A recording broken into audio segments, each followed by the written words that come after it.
Hey, my friends, this is Lance with BestKidSolutions.com, and thank you for being here with me today. Today, we are talking about one of the most important things that you can do with your child educationally, and that is to teach them to read. Reading is something that is going to help them love education, love learning, and just make their life easier. My family, myself, my wife have spent decades doing just this, teaching reading positively and fun. And so hopefully we can help your family do the same. So let's get right to it.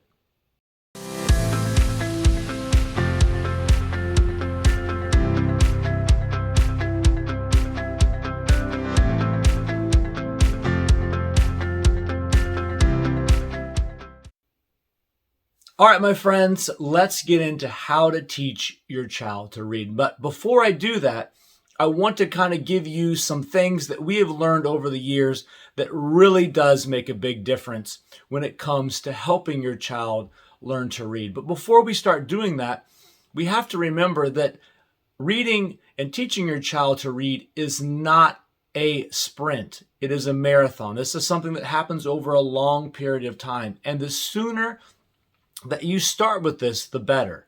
And one of the best ways to do that is to start reading to your child right away. Give them an opportunity to see you reading, to see your love of literacy, and to when you're reading to them, you are starting that language connection that really is going to make great leaps and bounds for your child as they get older. The sooner they start seeing reading and the process of reading, it really is going to help with that marathon that we're talking about. One of the other things is that you really have to make it fun. This is something that can't be a duty. It can't be, a command. This is something that we just have to gradually incorporate, and we have to make it fun. When you make it fun, you turn it into games, you turn it into a competition, you turn it into something that they're going to enjoy. It really is going to make them feel like they're not learning, they're just getting better at something, or they are just having fun. And so rewarding the child, giving them an opportunity to see everybody appreciate their hard work and them doing their best is really going to make this reading process so much more fun than having to sit down and make sure that everything is perfect. Start slow, move your way up. Because I want to really tell you guys something, that one of the things that is going to really help your child is that when they have a foundation of learning, when they have a foundation and the love of literacy, that they are going to do well in school. They're going to know the answer. They're going to be able to read in front of the class if they're at that level. They're going to be confident. And what we found out is that most kids like what they're good at.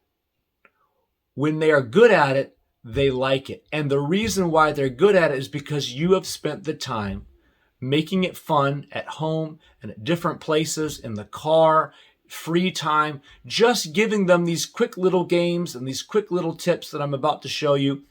And that is going to be something that really does make a big difference. Now, when we talk about these tips and tricks, there's a lot of different ways to do it.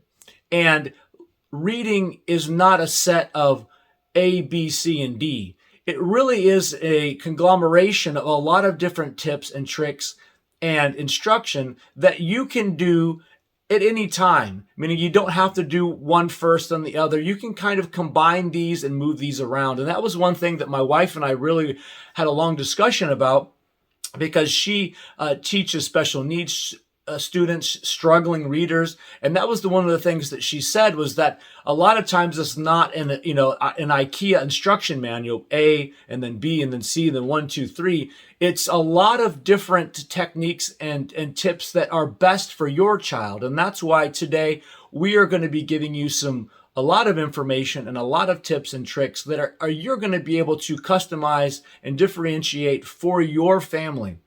Because your child might already know their alphabet and their sounds and their phonemes and all these different things. Maybe they don't. And so you can take these and rearrange them and do what's best for your child.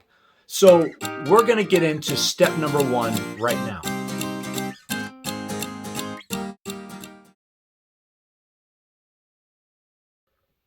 Now, one of the very first things that you probably want to do is you want to teach your child the alphabet. Now, this seems super simple, but this is fairly exhaustive and it does take a long time. It's going to be a scenario where you're going to need to do this over a long period of time. And starting them out early is really going to make a huge difference. The child needs to know their letters, actual letters and the shapes, and of course the sounds. They need to know that the apple starts with an A. And you need to continue through the process. And because there's so many letters and when you're starting early, it seems overwhelming for the child. But if you start slowly and introduce these letters and these sounds over and over again, and you play games and you show them different things that start with that letter, it is really going to make a big difference. Ending the night with an alphabet book, showing them pictures with letters, and just through time, this is going to be picked up. But the key is to start early. As I said before, when you start early, then they have an idea and they can pick these up so much easier when it's not forced. It's just a part of their daily routine. It is part of playing a game in the car. Can you tell me what this letter starts with? Can you tell me what this letter sounds like? All of these things, slowly but surely, are really going to make a big difference. And once this is set, once this foundation is set up, then the reading process gets so much easier. You really want to, just do some naming games and, making sure that they understand what the letter looks like and what the letter sounds like. As I mentioned before, picture books are perfect. Every day, picture books pointing out different animals, different objects that start with these particular letters is going to be a slam dunk. You can even get into flashcards, giving them flashcards. If your child is ready for that, tell me what this letter is. What letters does this animal start with? You can have them play with the flashcards. Another great idea is magnet alphabet. The magnet letters are great. You can have them move the letters around and, put it on the refrigerator or on some sort of magnetic board. And they really enjoy being able to manipulate and move these letters around. And you can even start showing them small words with these letters. And so it just builds up from there and there. You can do matching games. Different, can you match the lowercase b with the uppercase b? All these things can be prescribed for your child and where they are. If they've got a lot of learning and a lot of book time and you've read with them and you've shown them picture books, they may be ready for this right away. Some children may need a little bit more time. And the great thing about it anymore is that technology is amazing. You would not believe the amount of letter and sounding out games and apps that they're on the phone. The kids love the screen time, so you might as well let them use some of these apps that are really going to give them the exposure and a colorful and fun with sound and the different animals making the noises. I mean, there are some amazing apps out there. So put in the comments down below if you would like for me to give you some reviews on some great apps that we've used as a family. As a matter of fact, my daughter is 5. She's in this exact same process right now.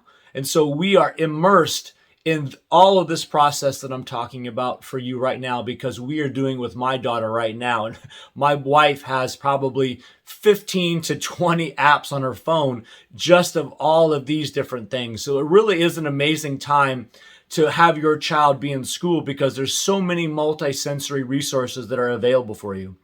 So just to review, Probably if there was a step one, we've talked about this, that it can be, shifting of different tips and techniques. But if there was a step one, this would be it. Get your child very fluent and familiar with the alphabet and its sounds. And once you've done that, then you can, the rest of the techniques and the information just rise from there, because it really does make a big difference on having your child know their ABCs, sing that song a million times, make up your own song, whatever you have to do, get your child learning and knowing their ABCs, and the rest will be gravy.